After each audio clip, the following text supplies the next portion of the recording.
प्रिय छात्र छात्राओं, सुमित्रानंद पंत जी के नौका विहार नामक शीर्षक के 4 पाठ का हम अध्ययन कर चुके हैं। आज हम 5वें का अध्ययन करेंगे। हमने इस पाठ को मीट के द्वारा भी पढ़ाने का प्रयास किया था, लेकिन नेटवर्क की प्रॉब्लम के कारण सही से अध्ययन नहीं हो सका था। अंततः बच्चों ने यही कहा कि सर व्हाट्सएप से ही भेजिए, तो आज फिर देखेंगे आप व्हाट्सएप के द्वारा। पतवार घुमा अप्रतुन भार, नौका घूमी विपरीत धार, डंडों के चल करतल पसार, भरवर मुक्ताफल फैनस पार, बिखराती जल में तारहार। पंत जी ने उस चांदनी रात के नौका विहार का अद्भुत वर्णन किया है। पंत जी कहते हैं कि जैसे ही मेरी नाव या नौका धारा के बीचों बीच पहुंची, वैसे ही मेरी जो नौका है उसका भार अत्यधिक कम हो गया। प्रतुन मीन्स होता अत्यधिक, कम, बहुत कम। तो पंत जी ने बताया, और ये सामान्यता है, जितना जल गहरा होगा उतना ही वस्तु का भार भी कम हो जाता है। पंत जी आगे कहते हैं, नौका घूमी विपरीत धार, जैसे भी धारा में पहुंचे, अब मेरी जो नौका थी उसका भार अत्यधिक कम हो गया। फिर मैंने नौका को धारा के विपरीत मोड़ दिया। डंडों के चल करतल पसार, यहाँ पे पंत जी बताते जब धारा के विपरीत चलाने के लिए जो पतवार चला रहे थे, पतवार के कारण उस गंगा के जल में अत्यधिक झाग उठ रही थी। झाग मीन्स बुलबुले होते हैं। जब वो बुलबुले उठ रहे थे, उनको देखकर ऐसा लग रहा था मानो डंडे अपनी चंचल हथेलियों को, करतल मीन्स हथेली, चंचल हथेलियों को पसार कर फैलाकर उनमें अत्यधिक मात्रा में फैन रूपी या झाग रूपी मोतियों को भर रहे हों और तारों रूपी हारों को तोड़कर उस जल में बिखेर रहे हो। तारों मीन्स जो तारेगढ़ थे उसमें उनका प्रतिबिंब पड़ रहा था, वो एक हार के रूप में प्रदर्शित यहाँ किया है उनको। आगे चांदी के सर्पों सी रंबल नाचियाँ रश्मियाँ जल में चल, रेखाएं सी खिंच तरल सरल।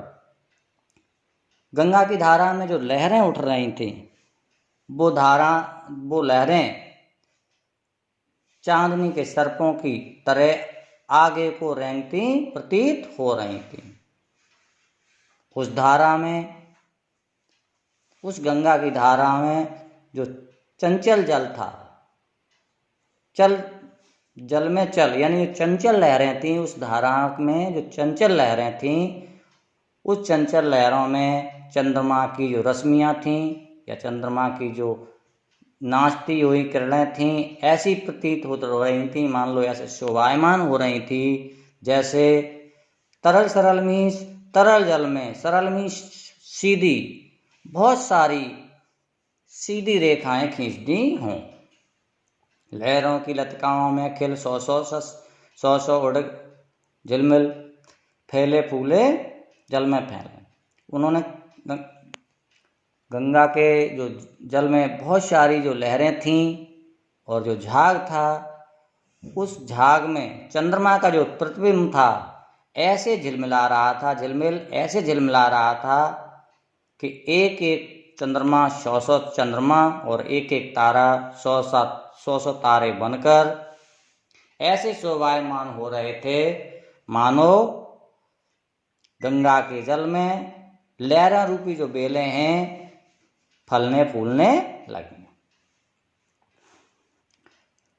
अब उथला सरता का प्रभाव लगी ले सहज था, हम बड़े घाट की ओर, घाट को सउत्साह। पंत जी ने बताया है कि अब मैंने अपनी जो नाव थी, नौका थी, धारा से निकालकर घाट की ओर बढ़ने लगे। ज्यों ही मेरी जो नौका थी या नाव थी तट की ओर बढ़ती गई, वैसे ही जल का जो गहराई है वो कम होती गई, यानी जल उथला होता गया और उस जो जल की जो गति थी वो भी कम होती गई। अब मुझे पंत जी बताते, लग्गी मीन्स होता है एक बांस होता है और उस बाँस से नौका को दिशा दी जाती है, मोड़ा जाता है। जब तक वो लग्गी ज़मीन से नहीं टकराती तब तक उसको नाव को मोड़ना आसान नहीं होता है। पंत जी ने कहा, ज्यों ही मेरी नाव तट के किनारे की ओर बढ़ी, वैसे ही उथला जल हो गया और उस सरता का जल का प्रभाव भी पर्याप्त कम हो गया।